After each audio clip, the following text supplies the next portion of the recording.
we go. Welcome everybody. My name is Matt Hardy. I'm the Program Director for Planning and Policy here at AASHTO, where I staff the Standing Committee on Planning.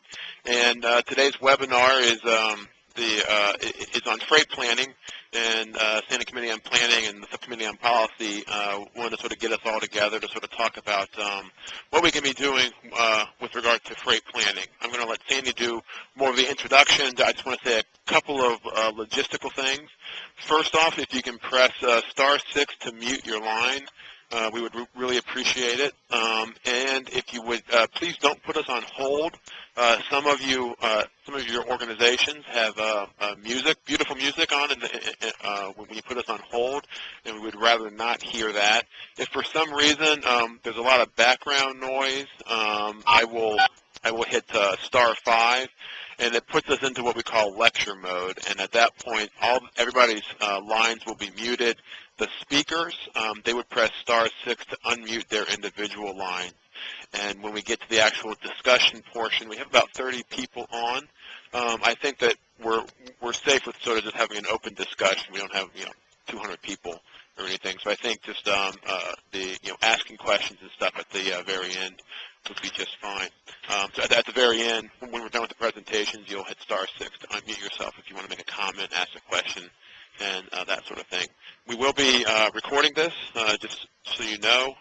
We'll make the webinar available through the Standing Committee on Planning website, which is at planning.transportation.org. If you want to review it, I will also be sending out the slides at the conclusion and make those available on the Standing Committee on Planning's website as well. So I'm going to turn it over to Sandi Kohrs, who's the CDOT Planning Director, and she also chairs the Standing Committee on Planning's Subcommittee on Policy. So, Sandi, I'll turn it over to you. Okay, Matt. So I want to say hello to everyone, and thank you for joining us on this webinar. As Matt said, my name is Sandi Kohrs. I'm with the Colorado DOT and also serving as the chair of the Scope Policy Subcommittee. And so this webinar was sponsored really by the Standing Committee on Planning in response to its member request to have some focus on this topic area.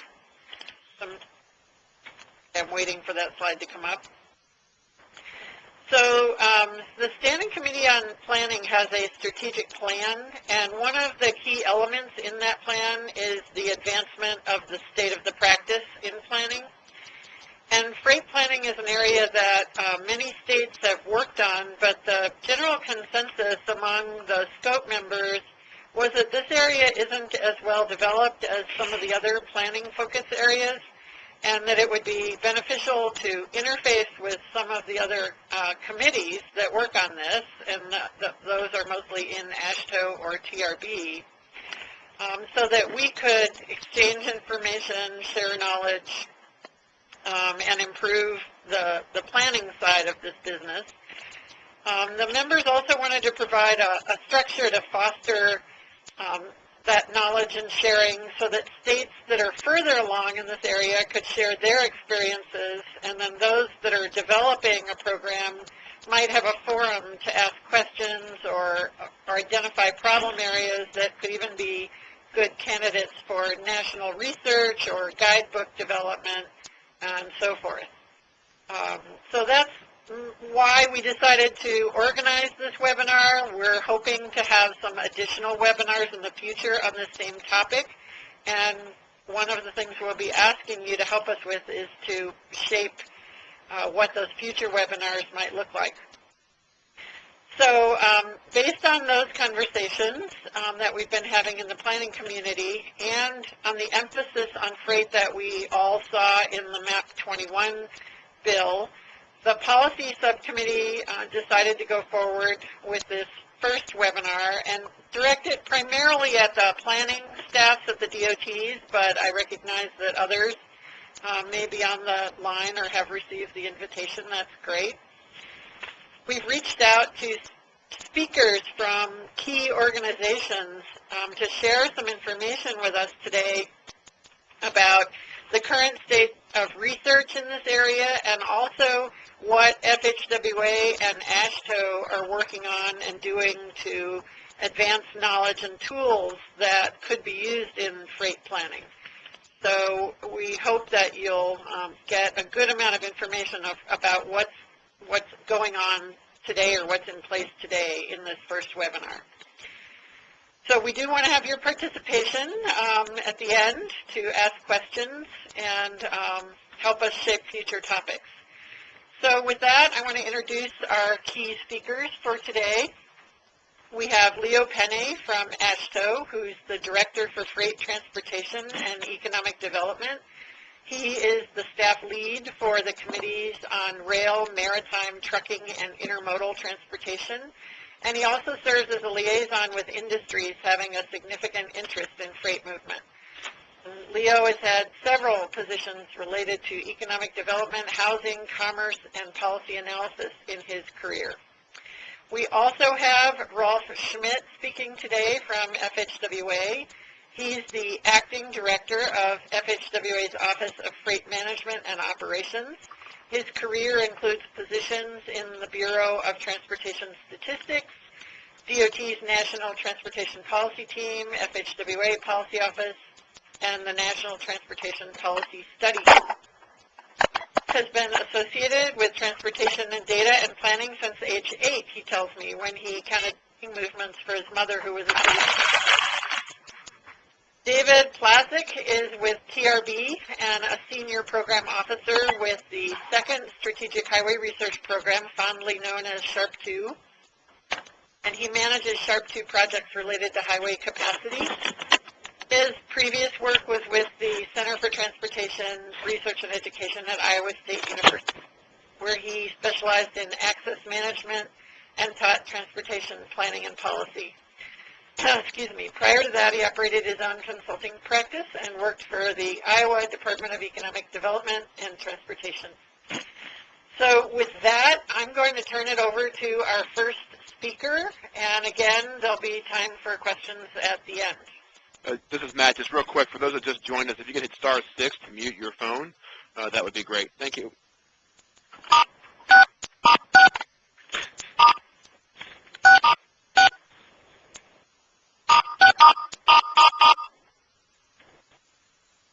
I didn't quite catch the tune there. I think there's a ship in danger someplace out in the North Atlantic.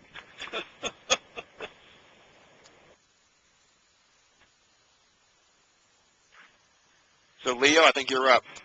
Okay, I'm up. I'm Leo Penne. You will have heard Sandi describe me as Program Director for Freight Transportation and Economic Development, which is a working title I have assumed because the title on my card, Program Director for Intermodal and Industry Activities, was hard to understand and difficult to remember. I am responsible, though I don't do all the work. Chris Smith is also on this call of the AASHTO staff, but I'm responsible for AASHTO's freight committees. And AASHTO's freight committees include the Subcommittee on Highway Transport, the Standing Committee on Rail Transportation, the Standing Committee on Water Transportation, and the Special Committee on Intermodal Transportation and Economic Expansion. And I start talking about the committees because the AASHTO freight work focuses on the committees, and the committees, of course, are membership groups. And they, for the most part, are people from the DOTs who have program responsibilities. So the rail director or other rail staff,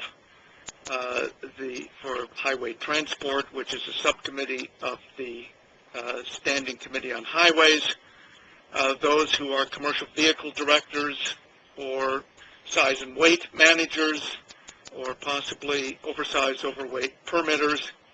So as I say, they are state staff who are program and operation staff, and for the most part, not planning staff, though we do have regular participation from particular states of people who are in the planning offices or divisions.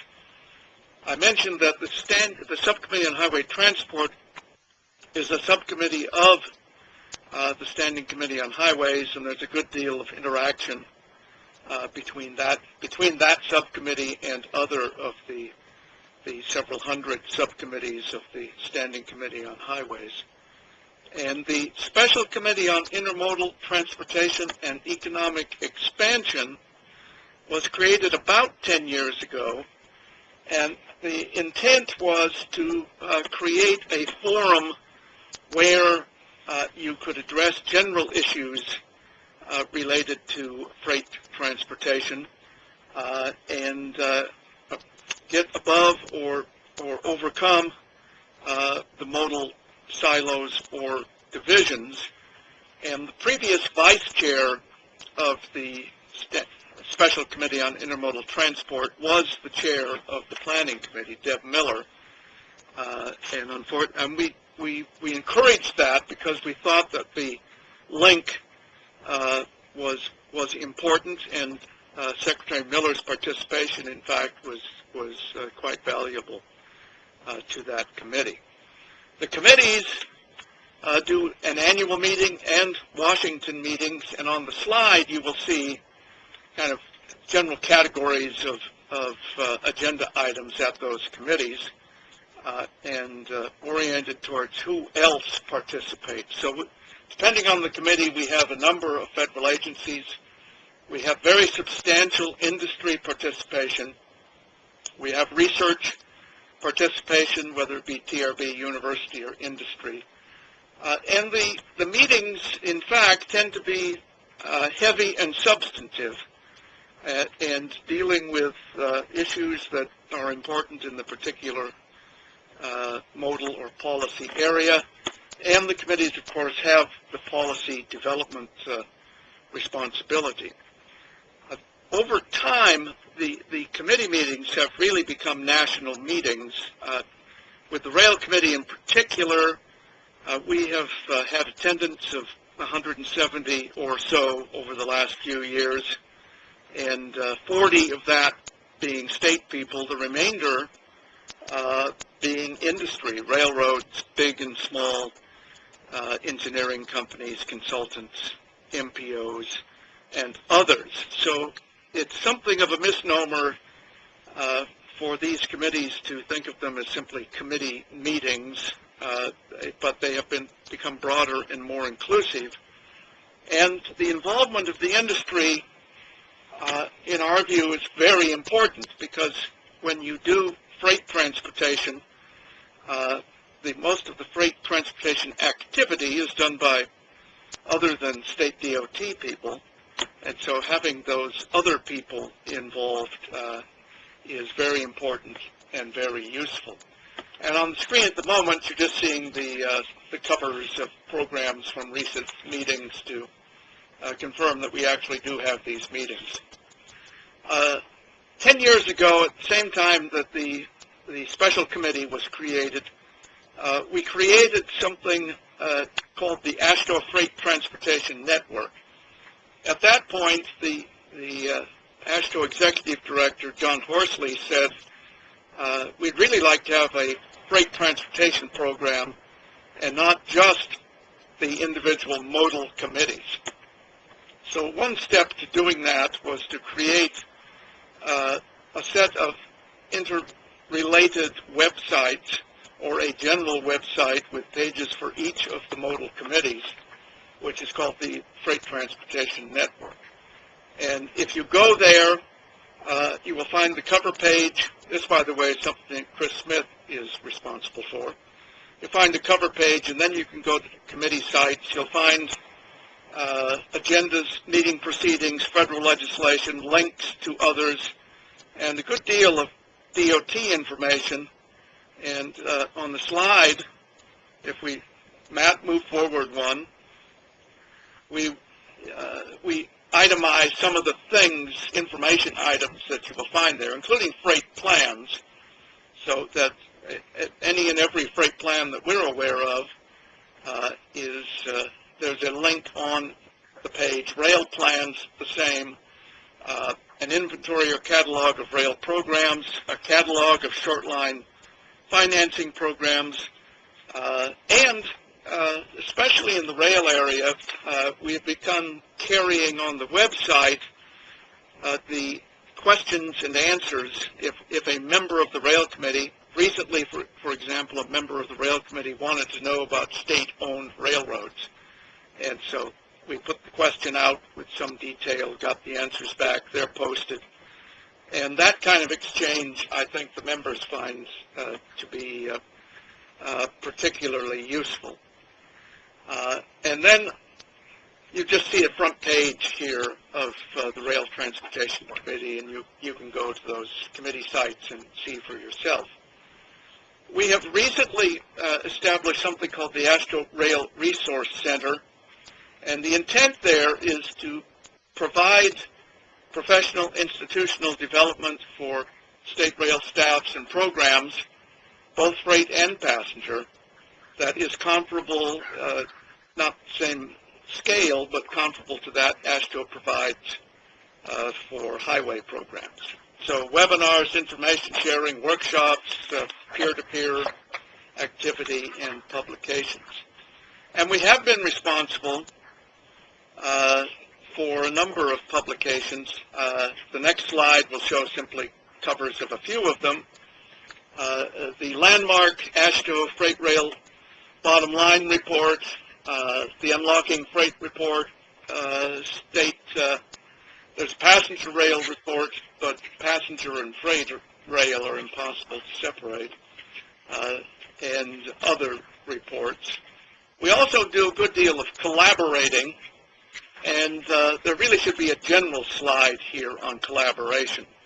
A lot of contact with the Federal Highway Freight Office, with TRB, and especially the Freight Cooperative Research Program, where we sit at ex officio on the Oversight Committee and participate in a number of the project committees. SHARP 2, a lot of industry involvement. There is something called the Freight Stakeholders Coalition in Washington, and AASHTO is a member and an active participant, and a good deal of other industry involvement. There have been 4 or 5 international freight scans. The general freight scans have been to Europe, South America, China, and there was recently, or in the last several years, a scan on truck size and weight to Europe that relates as well.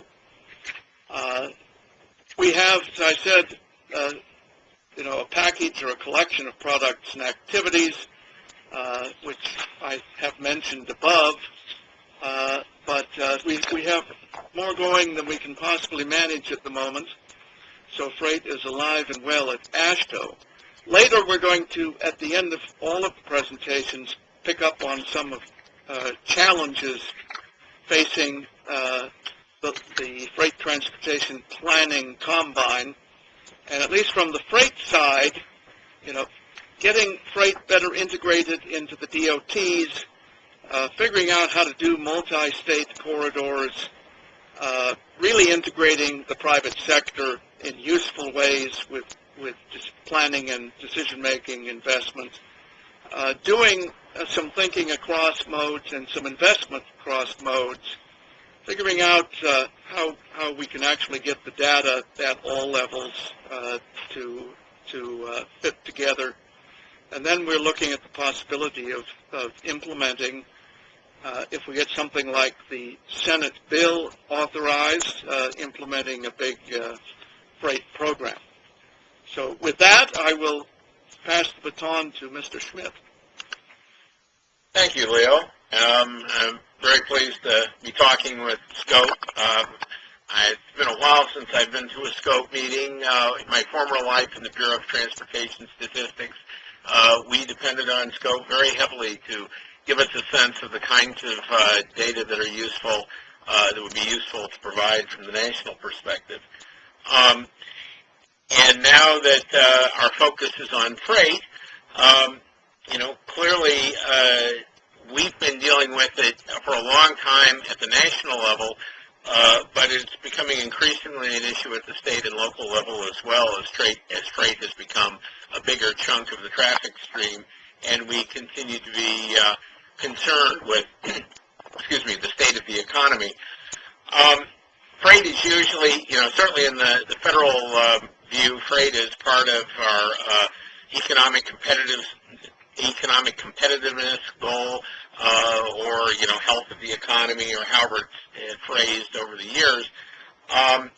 And it's an obvious link because all communities, all states in the country depend on freight to move the goods that make the economy happen, whether it's moving our manufacturing goods to market, or even in the services sector, being a consumer of goods.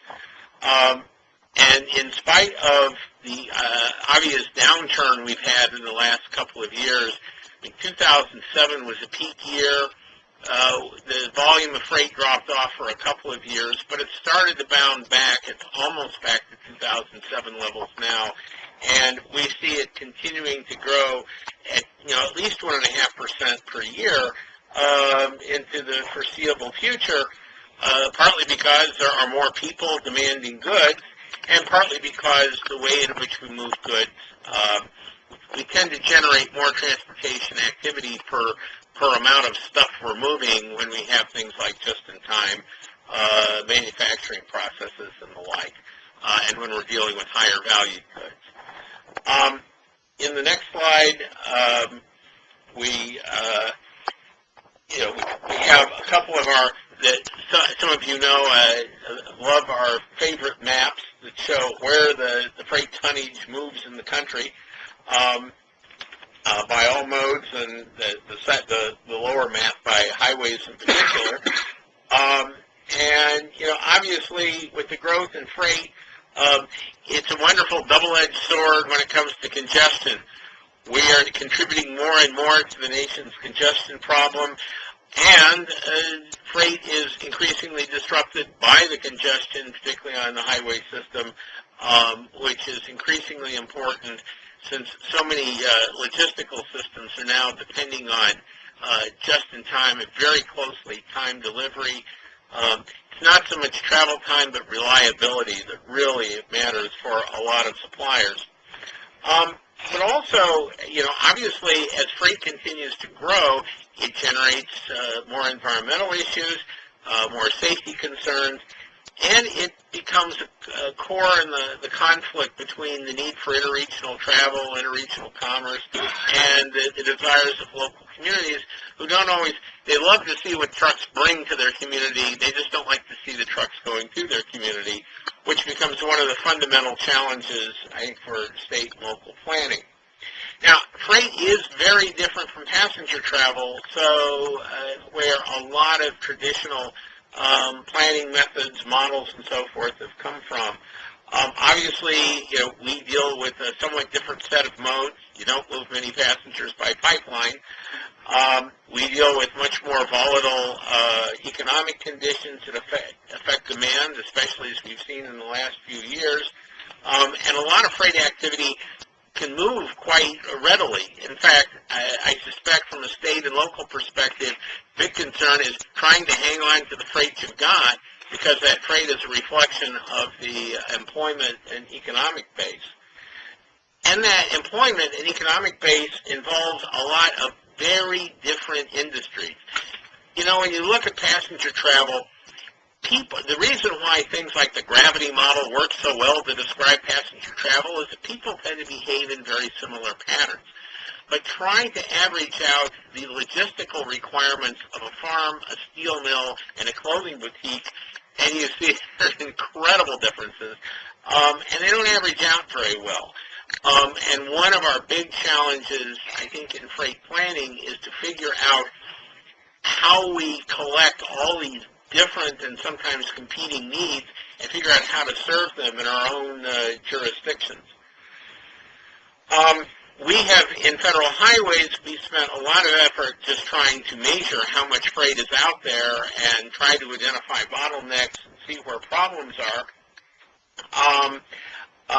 But we are also trying to look at tools to help deal with a lot of the freight issues that are facing planners, whether it's trying to figure out what kinds of investments in the transportation system are useful to help meet the logistical needs of your local businesses and keep them at home. Ways to deal with all that external traffic that freight generates. In some states, the majority of traffic, of truck traffic, involves stuff coming from some other state and going to some other state, and you just happen to be in the way. Well, how do you accommodate it? Of course, with concern for energy and the like, often we talk about the desire for modal diversion, get more use out of railroads. It's an interesting parallel to the urban question of can we get more people to use transit. But also in the world of trucks, we have some real interesting challenges in the world of truck size and weight, a long-time national issue, and it's an issue in several states, and a real challenging one because it's a highly controversial question of competing interests between economic concerns, modal concerns, safety concerns, and infrastructure preservation concerns. Major challenge. Well, the tools, which we get to on our next slide, that we are trying to help develop to help states,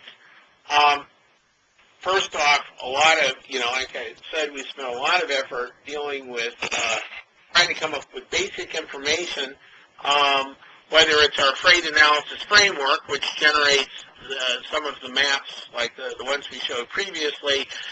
This is our effort to measure everything that moves within, to, and from the country. And it has, it's a bi-mode, covers all modes, all kinds of commodities, and it's a basic data source that combines several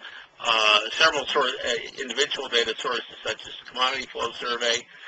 We also, in an effort to measure the performance of the highway system, the intercity highway system, we've been tracking about 500,000 trucks operating over the system, identifying their locations over time so we can calculate speed and reliability statistics.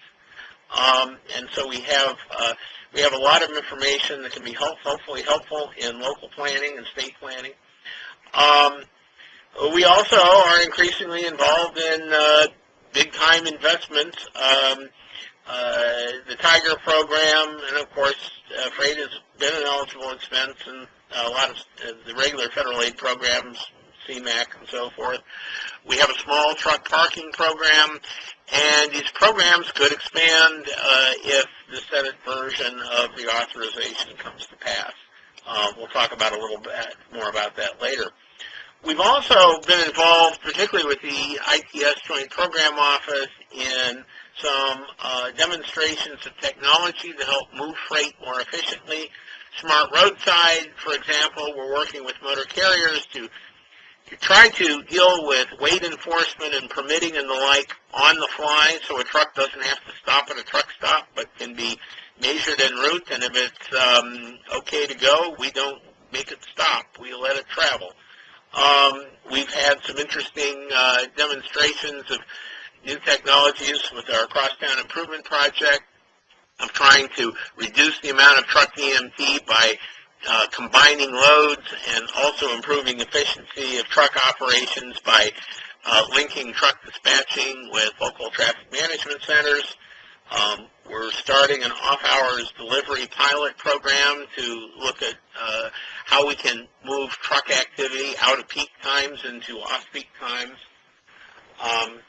And, of course, we have research. Leo mentioned the National Cooperative Freight Research Program, where Leo and I both spend time on the Oversight Committee dealing with a range of topics. I believe David will talk about more later. The Freight Model Improvement Program, a very small effort at this point that we hope to expand to improve the state of the art.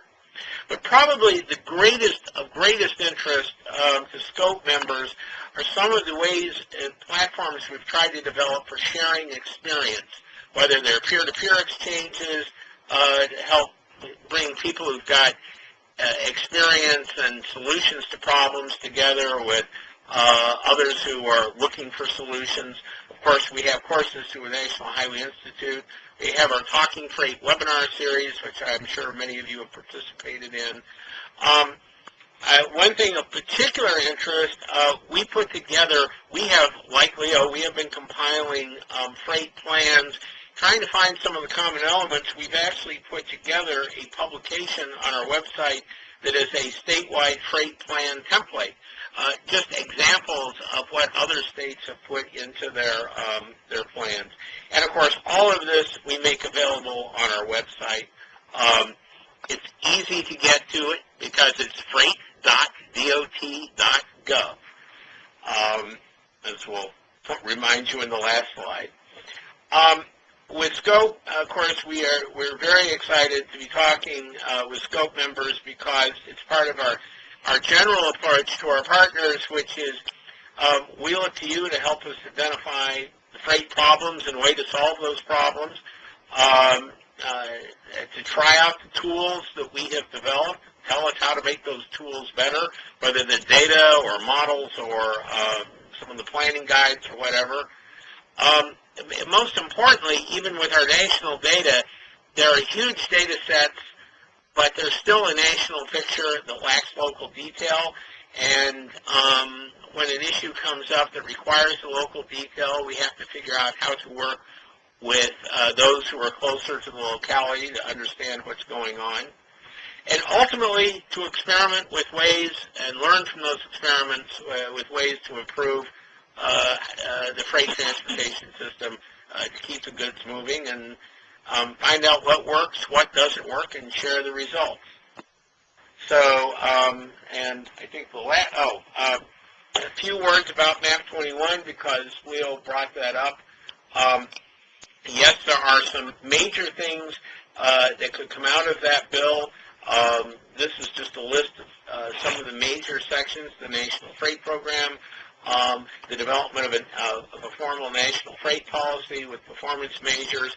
A lot of the planning elements in it, there are some that are focused on national planning, some of the planning elements that would be added to statewide planning, which talk about giving the choice of either doing standalone plans or integrating into regular statewide plans. There's also an element in the proposed legislation that would require the development of analytical tools to support investment. And we will probably end up doing a truck size and weight study of some kind in the years ahead, which is always a controversial and challenging question, but very important to the highway program. So a lot of things that are in the possible future. Of course, it depends what ultimately gets passed. As I said, our website, this address is a portal to all the department's freight websites. And if you go to that and you click on the Office of Freight Management and Operations, that will lead you to all the data, the resources, the statewide freight plan template, and the like. And it's all there for you to use. And as you use it, please tell us what you think, and so that we can make those services better. And with that, I'll turn it to David. Okay. Thanks, Rolf. Thanks, Leo. Thanks, Sandy. Thanks, Matt. I think I didn't forget anybody here. What I'm going to try to do is just give you an overview of TRB activities that relate to freight planning. So what I did was I kind of went on a little mining activity to try to pull out from TRB things that I think are the most relevant to freight planning. So I'm going to try to cover three things. One is technical activities, which is our committees and task forces. And I won't really talk much about the annual meeting, but a little bit about specialized conferences and workshops. Second thing, both Leo and Rolf talked about cooperative research. So I'll talk a little bit specifically about the National Cooperative Research Freight Research Program, And I want to thank Bill Rogers, who's the staff person on that program, for helping me out, kind of focus in on fewer things than maybe I would have. We do have cooperative research programs in several areas: highway transit, aviation, hazardous materials, freight, but I'm going to focus on freight. And then the last thing I'm going to talk about is really probably the only one that I'm really qualified to talk about, and that's SHARP-2, which is a little bit different than the normal TRB program in that it has a limited lifespan.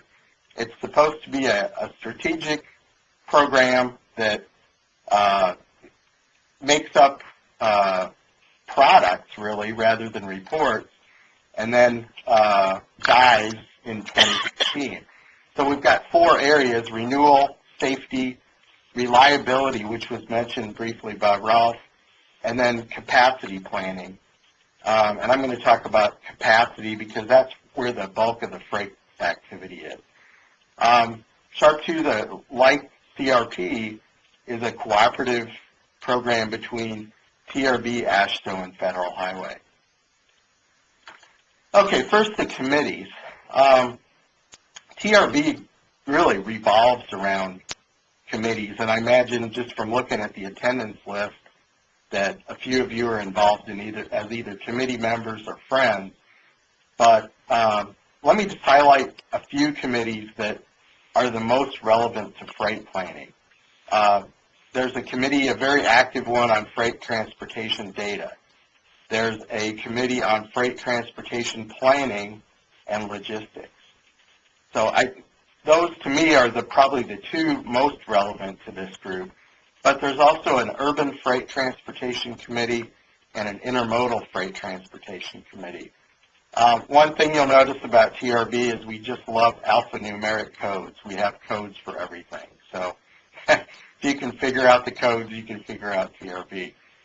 I'm not going to talk a whole lot more about the committees, just to say that they're where a lot of the work of TRB gets done, whether it's for technical activities or cooperative research or SHARP-2. We have basically peer review committees made up of states and MPOs and other organizations, and they're really they really do the yeoman's work for TRB. The staff people just kind of help the committees get their job done. But more than that, they're really great opportunities for networking and learning for people out there. So I would encourage you to become involved in the committees as a friend or as a member eventually. Second thing I wanted to mention was the NCFRP program, National Cooperative Freight Research Program, which has been going for a while now. And it's started to publish a great volume of reports, and Rolf and Leo are involved in that activity. I talked to Bill Rogers, who's the lead staff person, and we kind of brainstormed a little bit on what reports would be the most relevant for this group. And you see them on the screen. I'm not going to read through them or anything, but you'll notice there's a great variety here, everything from air quality and greenhouse gas to performance measurement to urban goods movement to preserving infrastructure and routes. So this page is the reports that are available right now. Besides that, there's a lot of research at NCFRP in the pipeline. So this is was kind of Bill's list on research in progress.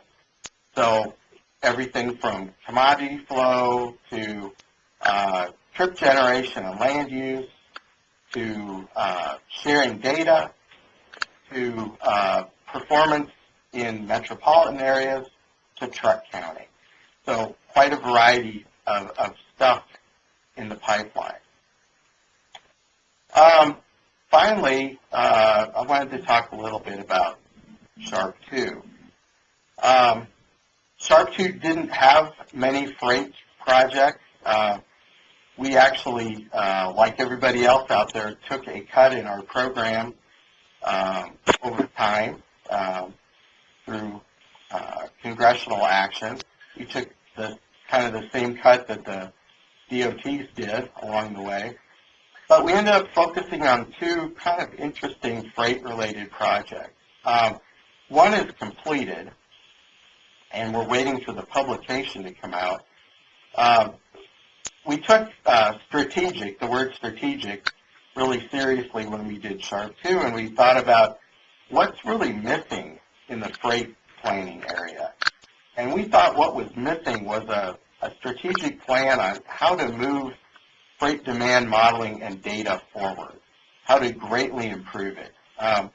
I think there was a consensus at the beginning of that project that freight demand modeling was really kind of in its infancy. It was behind passenger modeling, and there are good reasons for that. One, I think it's harder, as Rolf said. It's just a difficult task.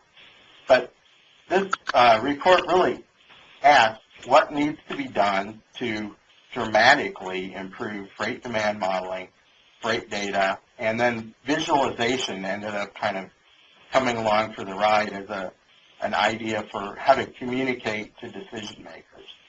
So that should be coming out shortly. We actually had a workshop right before the TRB annual meeting in January on how can we move this forward. This project and the other one I'm going to talk about next, both rated very highly when AASHTO looked and FHWA looked at which SHARP 2 projects should move forward quickest into implementation. Both the freight projects ended up in the top third of the SHARP 2 projects or products, so I think that's good news for this audience.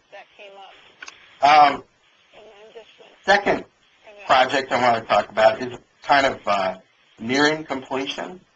It's a guide for how to better integrate really the private sector freight stakeholders into planning for highway capacity.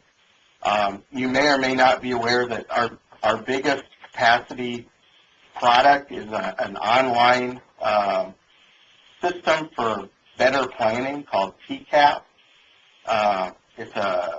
You can see it at a website called transportationforcommunities.com. But it's kind of a tool for looking at what decisions need to be made for planning, programming, and project development, and providing good practice all along the way. And so this project is the guidance on how to involve freight stakeholders, especially from the private sector, in planning, and a little bit in programming, but mainly in planning. That should be delivered this summer sometime. Then it'll go through a review. It'll have online content. There'll be a guidebook. We're requesting some additional funding to have the contractor run a couple of pilots to see how the guidance works. So if you're a state or an MPO, you might want to keep your eyes open for that opportunity in the future. Finally, we're, as part of the C20 freight strategic plan, we ran a symposium on innovations in freight demand modeling and data. That was held back in the fall of 2010. And the consensus at that event was we should do that again. It ended up being an international symposium. There was a paper competition. So we're going to issue an RFP in July to run another symposium in the fall of 2013. And you'll all be welcome to attend that. Next slide, please. Just a couple of loose ends before I finish up. I mentioned kind of other events. Here are a few. I think the one I really want to mention is the one in the middle. The Freight Modeling Strategic Plan talks a lot about that we need to move modeling more in a behavioral direction, kind of like passenger models are moving toward activity-based modeling. And for freight, that's going to mean we're going to need to look at supply chains. We're going to have to figure out how to do that. And Sharp 2, TRB, Federal Highway, and some other folks are sponsoring an invitational workshop this summer to take a look at whether we can use private supply chain data for planning, programming, visualization, and the like. So it's kind of an exploratory workshop. Should be interesting. There should eventually be a proceedings for that. Hopefully we'll have something positive to say at the end of the day. So I think that's really all I wanted to mention on TRB freight planning activities. And Sandy, are you going to kind of lead the discussion, or Matt? This is Sandy. I think Matt's going to handle taking some questions from people or comments. Yep. So I'm going to one more slide here. So the purpose of this webinar, there are sort of four key things. Was have speakers from the key organizations address the planning side of freight, which we've done. And now we want to reach out to the transportation planning members and sort of get their thoughts on what can we be doing from the Standing Committee on Planning's perspective in this sort of intersection of freight and planning. What should the Standing Committee on Planning sort of be focusing on? Sharing information, current direction, ongoing future studies, whatever. So I guess that's sort of the purpose of the discussion, and I've got these slides a little bit out of order. I know, Leo, you put together this sort of slide to try to sort of spark some discussion about what the challenges, talking about the challenges to try to spark some discussion. So you want to talk about this slide? I don't. Yes, I will. I was going to say it probably doesn't require much, but it does require a little.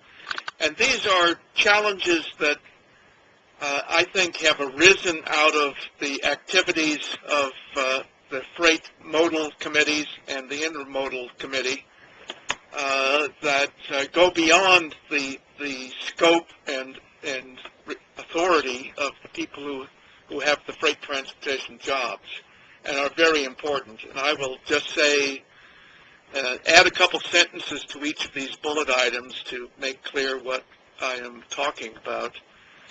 Integrating freight transportation into state DOT core functions.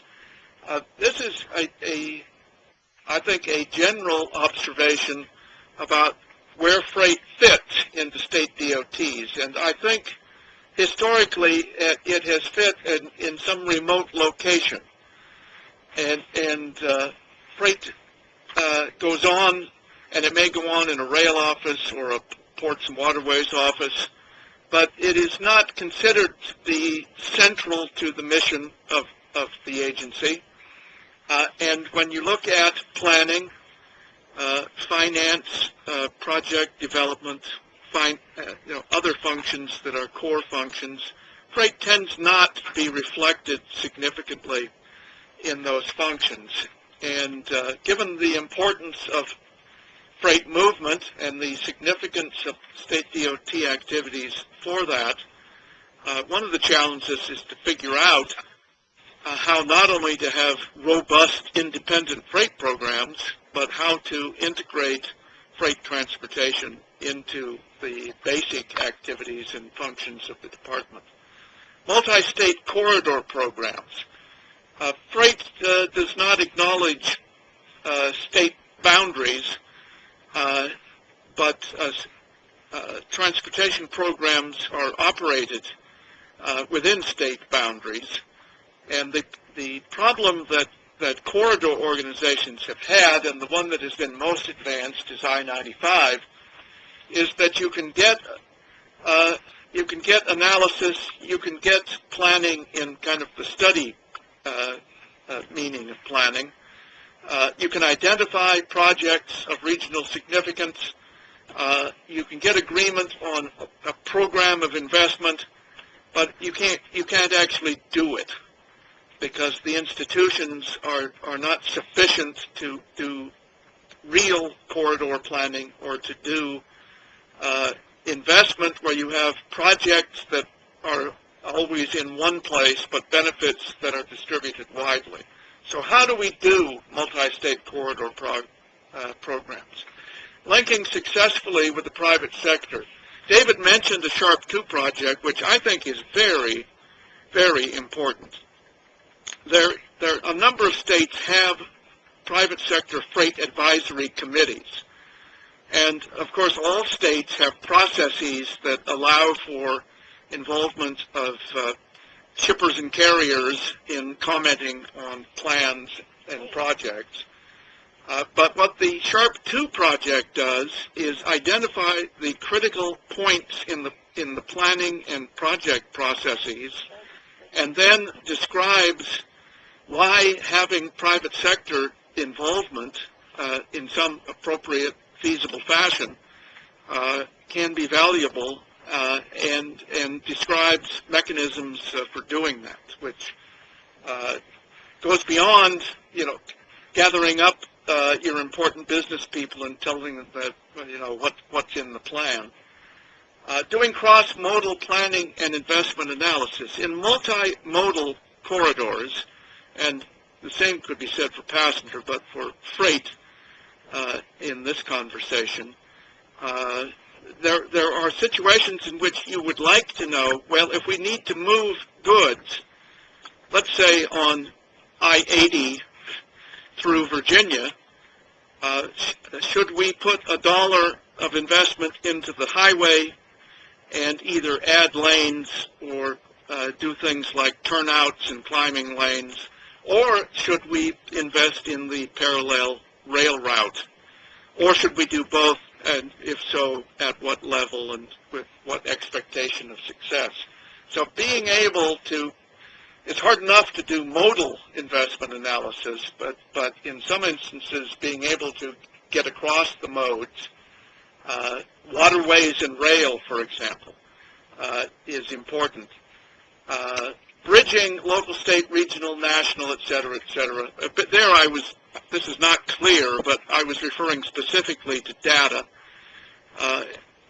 We do national data work, we do state data work, we do local data work, and it's very difficult to put it together so that you can get some integrated view. For example, we've had Tiger and before it programs of regional and national, or projects of regional and national significance, both of which have national and regional benefit as an important objective and factor, but figuring out how you do that in your project justification is difficult, and one of the reasons it's difficult is because of the difficulty of integrating data. And implementing reauthorization. If we in fact do get a significant freight program in the reauthorization, the long-term one-year reauthorization, it will ask a lot, explicitly and implicitly, of state DOTs, and it will ask a lot of coordination between state DOTs and the U.S. DOT, and between both the public sector and the private sector. So a big agenda should that actually eventuate. So I'm sorry, I spoke longer than I should have, Matt. That's okay. So I guess we just want to open it up now to any sort of questions people have, topics that again, that the Standing Committee on Planning, should be addressing. To kick it off, I know that Michelle Watkins from Missouri sent me an email prior to, I guess, a couple weeks ago when I sent out the email about this, asking the presenters to address some questions. I'm not sure if this addressed those questions, and the same thing with Bill Gardner from Minnesota DOT. So I have those in front of me if I need to sort of ask them, but I will hush and just speak up, I guess, if you have any thoughts or comments or questions or anything.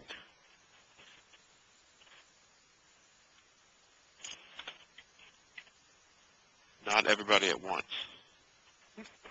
Hi. Yes, hi. This is James Casaba from the Connecticut Department of Transportation. Can you hear me okay? Yes. Oh, okay.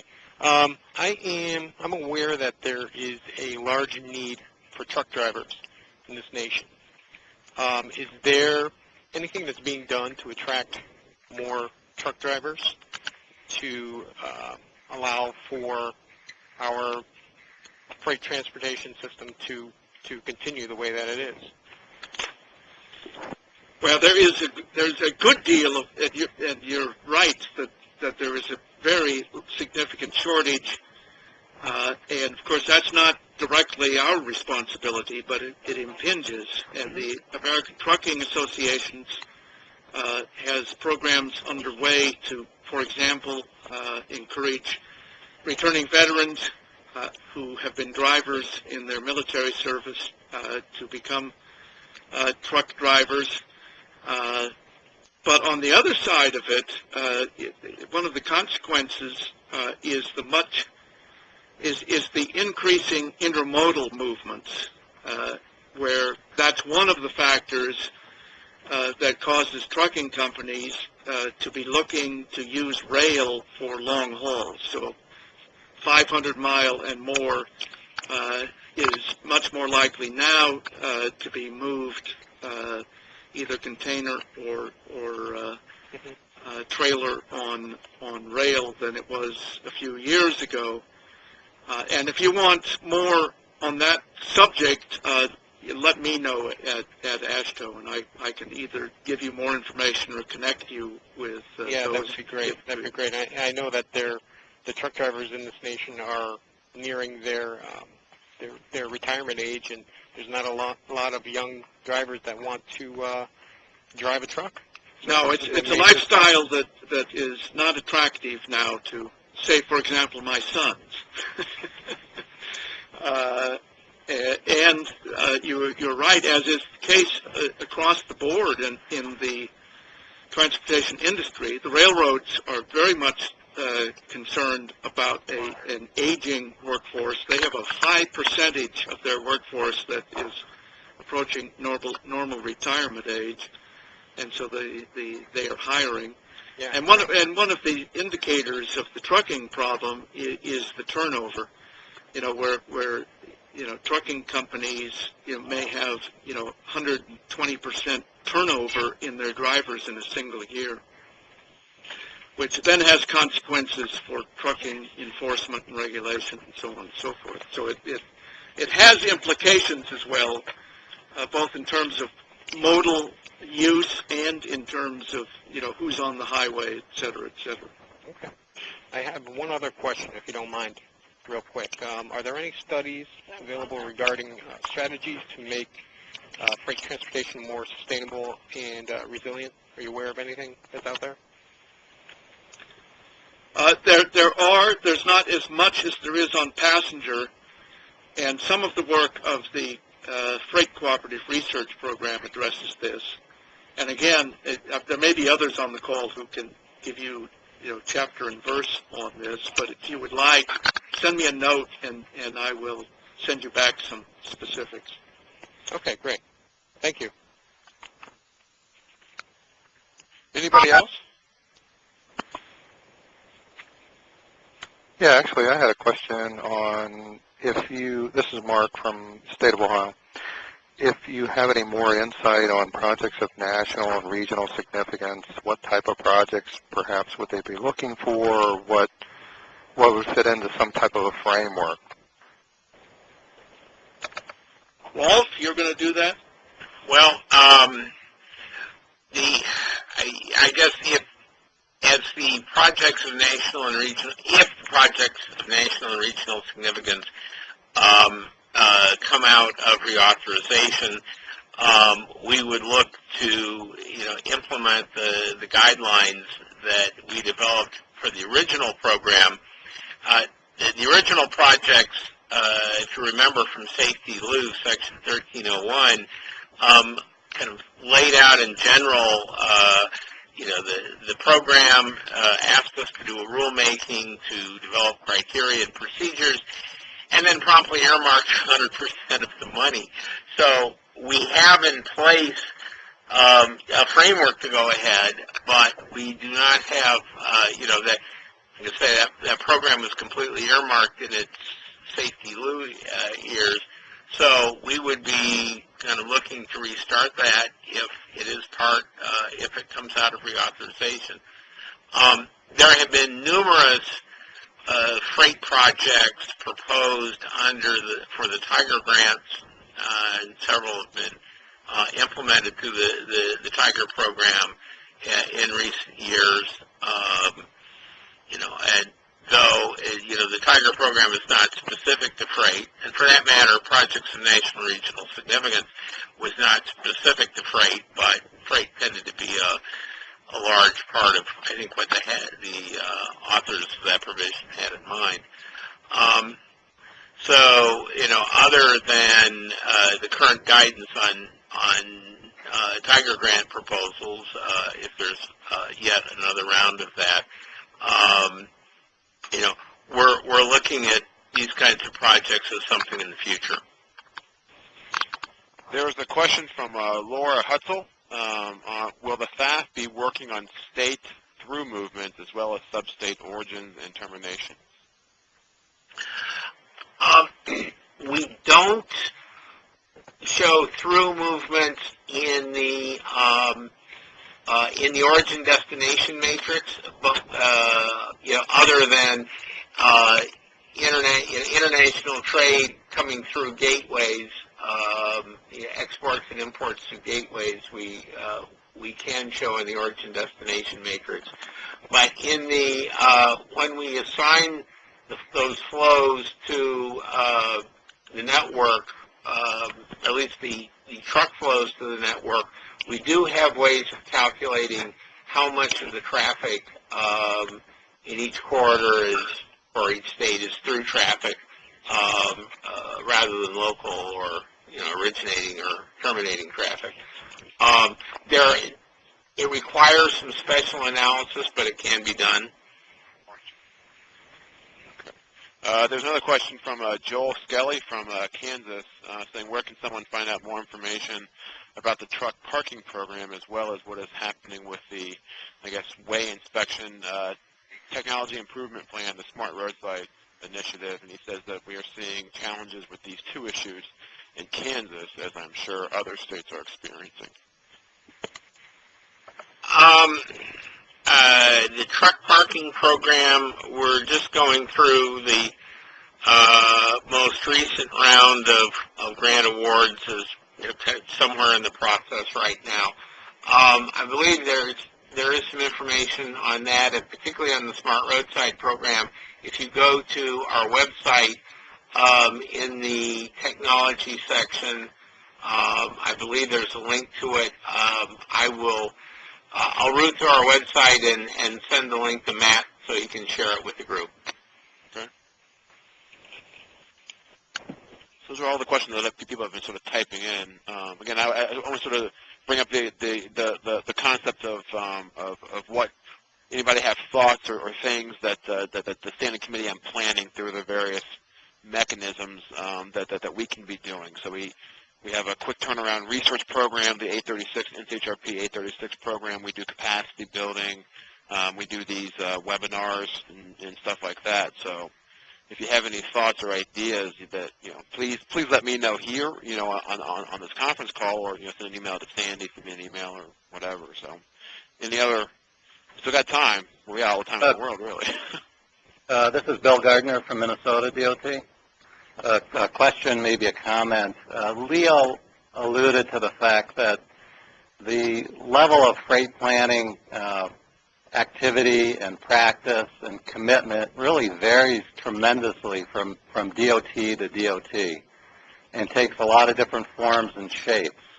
So I guess the question is, what can the Standing Committee on Planning do to try to stabilize and really help more DOTs establish a beachhead for freight planning in their organization, and for that practice, one that's going to have some lasting and sustaining commitment to it.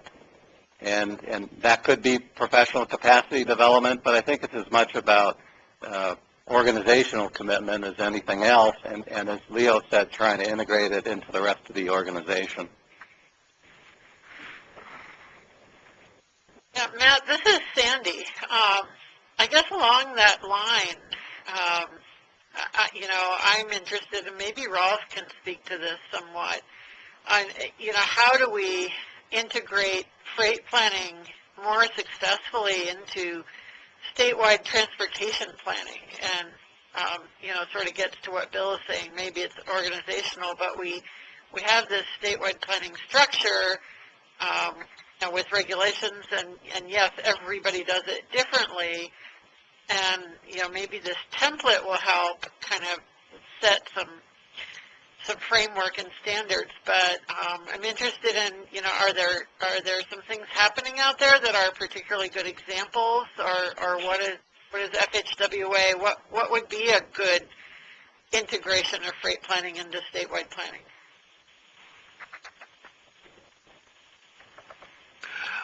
Well, there have been some states that have had very active freight plans. I'm not sure we've talked that much about how you integrate the plans. If MAP 21 pass or the provisions pass, one of the added challenges will be how you combine statewide planning, freight planning, and rail planning, which is yet a separate category with passenger and freight elements. They all overlap, and how can we do all three of those areas in an effective, integrated way? We've got examples of what states have done to date, some ideas on our freight professional development website, or part of our freight office website. I think we're all still kind of in the learning mode on how to do this and do this well. We have some ideas of topics that ought to be included, the importance of, particularly of involving the shipper and carrier communities in the plans. But, beyond that, we're still, casting about, seeing what ideas other people are trying, and states are trying, and what seems to be working well and what needs improvement. I was going to say that our Sharp 2 C15 project, I think will be real helpful in that regard. That it kind of has a map of how highway capacity planning moves forward through decisions, and you can use it for other modes as well. But it identifies the places where it's the most important to have freight stakeholder involvement, and what kind of involvement they would most appreciate. So there's steps in long-range planning or programming or project delivery where it really doesn't matter a whole lot, and there's other places where it's critical. So it's kind of a map along those lines, and then a lot of case study best practices. Hi, this is Ann Purdue, also with TRB.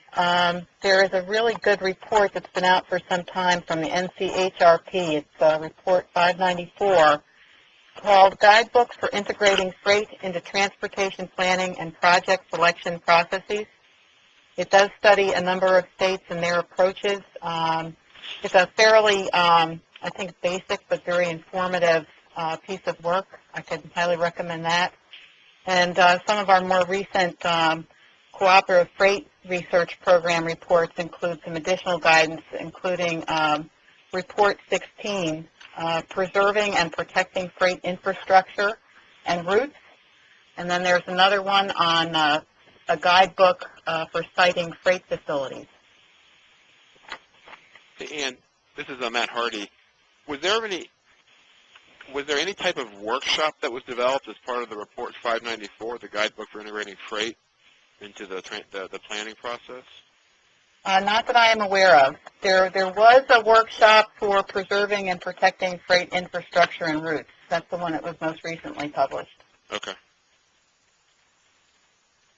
We've got a raft of publications here that date back some years on freight as well that were done perhaps by the Highway Research Program instead of the Freight Program, which is a relatively newer program. Another Highway Research Program report was Rail Freight Solutions to Roadway Congestion. And we've got tons of good stuff here.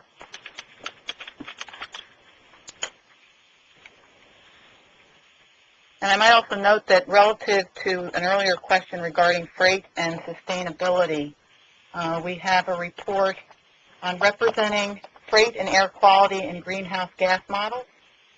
That's a Freight Research Project Report number 4. We also are going to have a UTC Spotlight Conference on Sustainable Energy and Transportation this coming November 8th and 9th in D.C. There is a specific track dedicated to freight systems and sustainability. And I know Lisa Randall just sent me a comment saying that FHWA has available the NHI Advanced Freight Planning course.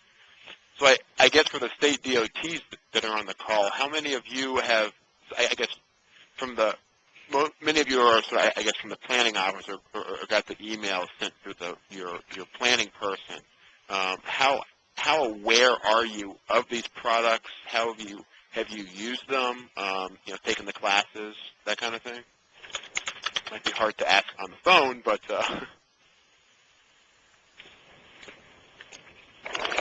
This is Lynn with Kentucky. I think there's been some really good research done.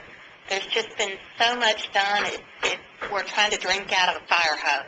Okay. It's almost like we need a two-pager on what is most important issues, and this is where we start. And with the existing data that we have, if I could have, my first 5 components that I need to do for a freight plan on a statewide basis, whether it's implementing, planning, or design, that's one of the things that would be helpful to me. And if it's out there, please let me know where. Matt, this is Ben Orsman from South Dakota. Hey, Ben. Most states have been doing, freight planning for a number of years in their statewide long-range plans. And the key, I think, in doing that is not necessarily doing a separate freight plan like is being discussed in MAP 21, but integrating it into an overall statewide effort.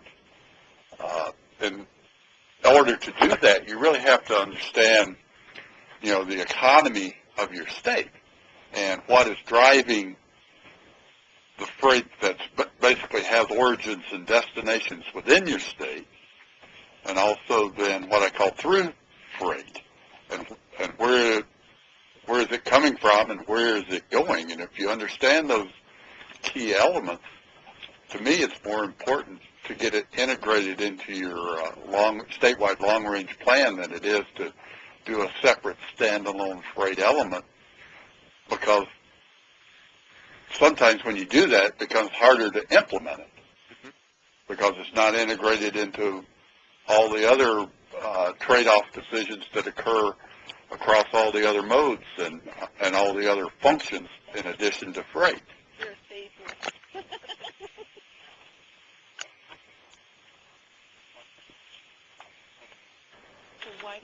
Anybody else out there? Well, I was just going to say, this is Mark from Ohio.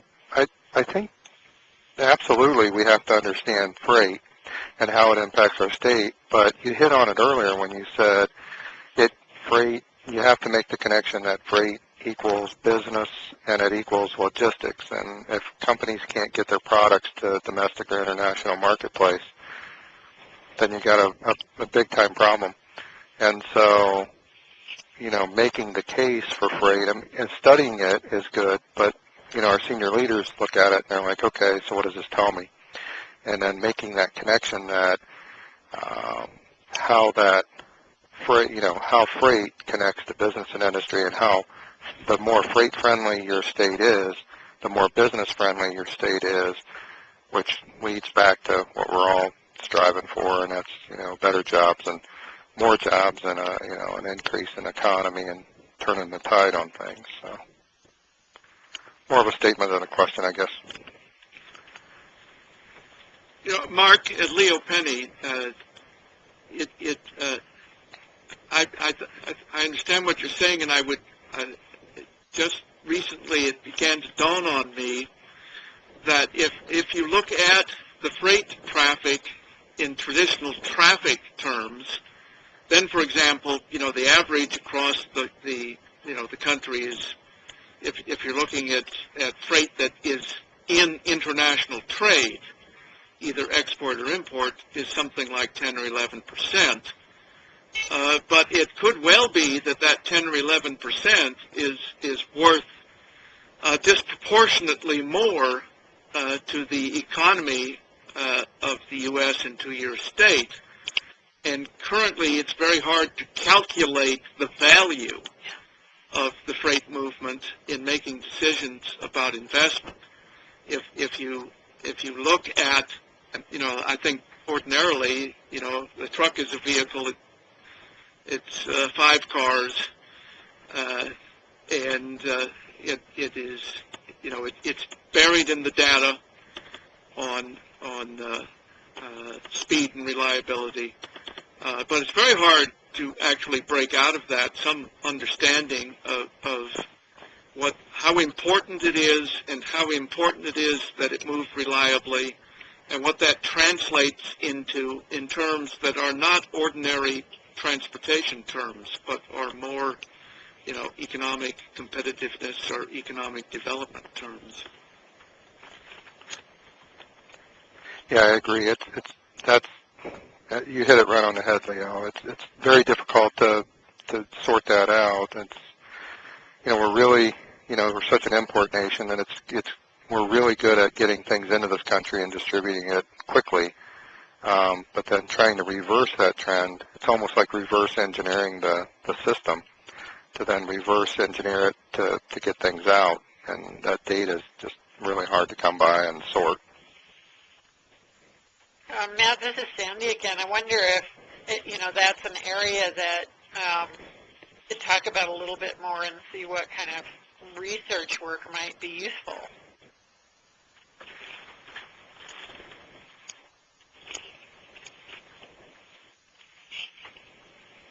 Yep, I'm taking notes here, sorry.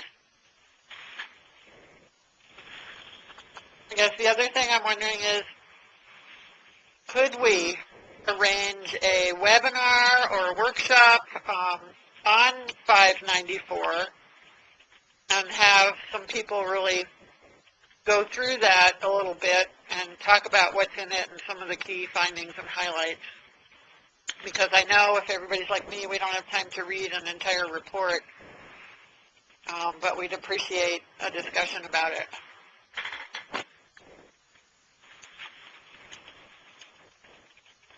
Yeah, I think it sounds like a good idea. I mean, I think we all need to go take a look at that 594, sort of, I guess, as a subcommittee on policy, and people interested in freight, sort of see if we can do something with that, or what should we do with it.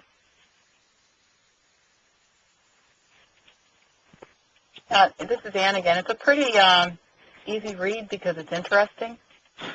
I mean, some reports are kind of Are you suggesting that some TRB reports are not interesting? No. But this one's especially fascinating.